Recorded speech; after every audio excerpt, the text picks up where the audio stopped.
आया गालियों का। और जनकपुर की सखियां राम जी को गालियां दे रही हैं। अच्छा एक बात बताओ, गालियां सबसे ज्यादा किसे दी जाती हैं?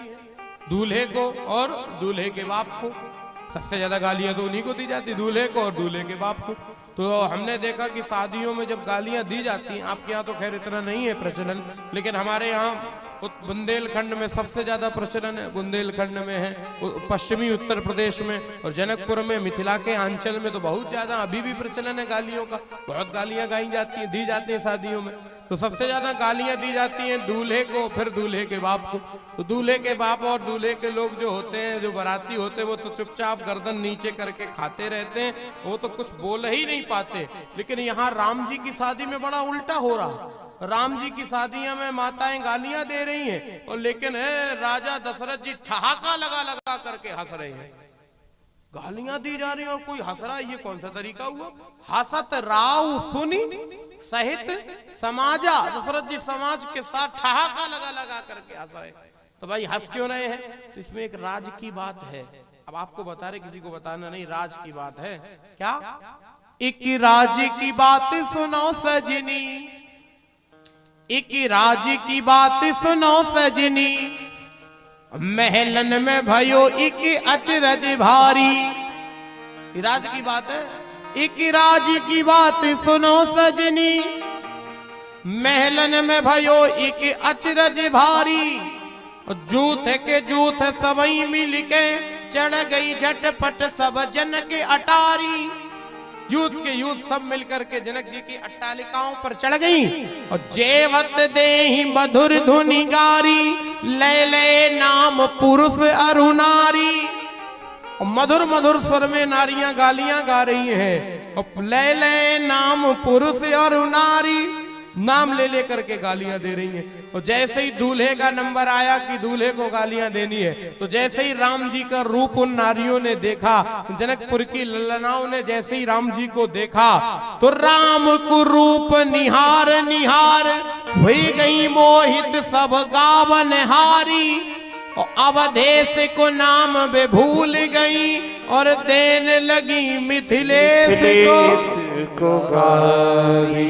अवधेश को नाम वे भूल गई और देने लगी मिथिलेश को गारी। तो भूल गई दशरथ जी की जगह जनक जी को गालियां, वो हड़ाका लगा लगा करके हंस रहे हैं।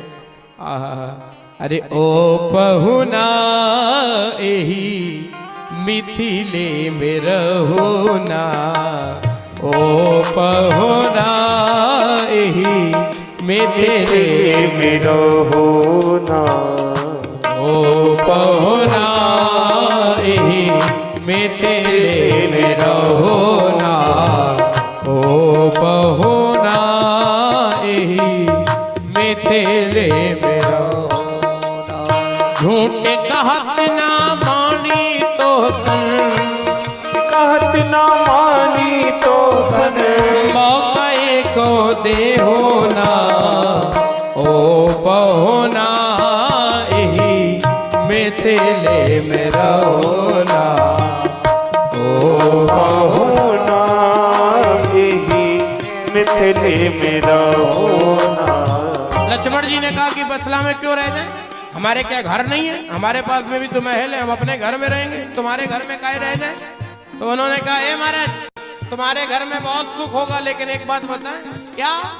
जौने सुख बा ससुरारी में, जौने सुख बा ससुरारी में, तौने सुख बा कहू ना, ए पहुना ए मिथिले में रहो ना, ओ पहुना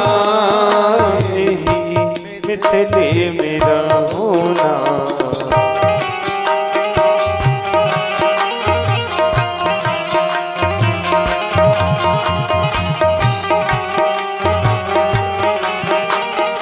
जय हो।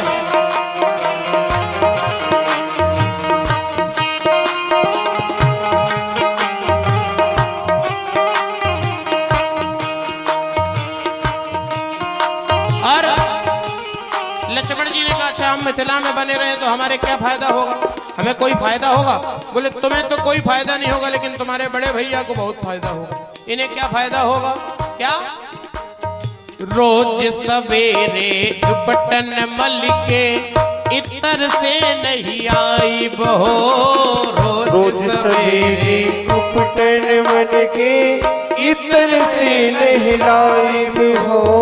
एक महीना के भीतर, एक महीना के भीतर करिया से गोर बनाए बहो, एक महीना के भीतर करिया से गोद बनाहिल हो।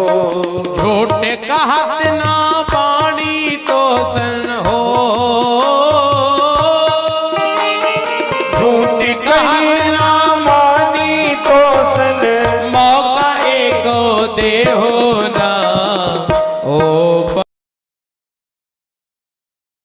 होना यही मिथिले में रहो ना ओ बहुना मिथिले में रहो ना।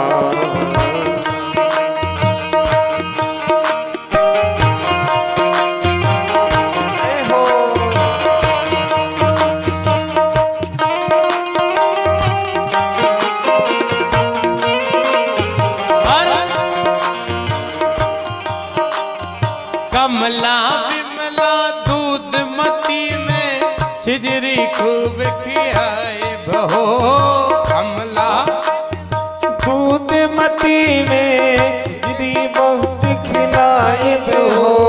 सखिया राम जी से बड़े मजाक ले रही है और कह रही है राम जी तुम्हें दूधमती नदी में नहलाएंगे।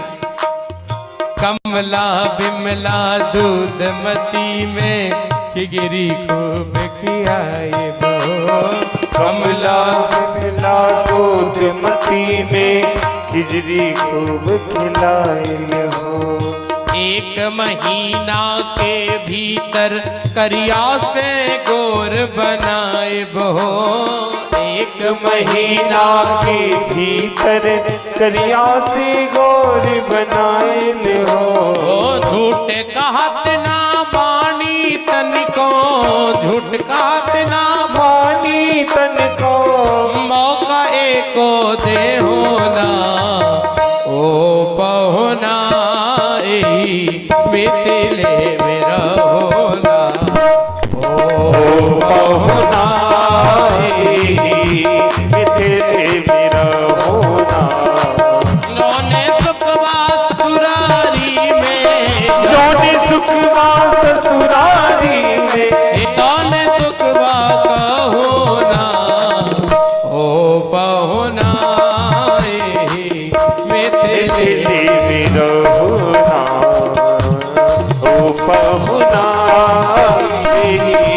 मिथिले में रहोना ओ बहुना मिथिले में रहोना ओ बहुना मिथिले में रहोना। अब इन विषय पर हमें थोड़ा सा आगे बढ़ना पड़ेगा, हमारी मजबूरी है। अगर हम यहाँ अटकते हैं तो फिर यहीं अटके रहेंगे। अब तो आप सीधा सीधा वहीं चलो। कुंवर चढ़ाई पालकी सुमरे सिद्ध गणेश, तेई अवसर भाहिन सहित राम भान कुल केत, चले जनक मंदिर मुदित विदा करावन हेतु। राम जी विदा कराते हैं जानकी अम्मा की, और जब विदा का क्षण आता है तो जानकी मैया की विदा जनक जैसा विदेह जैसा ज्ञानी भी करता है, तो बेटी के विवाह का क्षण वो कितना करुण होता है, कितना पीड़ादायक होता है। एक पिता के लिए बेटी को विदा करना कितना कठिन समय होता है, उसकी कोई परिकल्पना ही नहीं कर सकता। जब विदेह जैसा ज्ञान, जिसे देहाभिमान नहीं है, जिसे देह से विराग हो गया, वो विदेह है जनक, उन्होंने भी जब जानकी मैया का विदा का क्षण देखा, तुल्लीन जनक और लाई जानकी। जनक जी ने आज जानकी मैया को हृदय पे भर लिया। मिट्टी महामर जाद ज्ञान की सारी मर्यादाएं टूट गई। एक बेटी की विदा का क्षण कितना पीड़ादायक है, कितना करुण है वो। एक बेटी के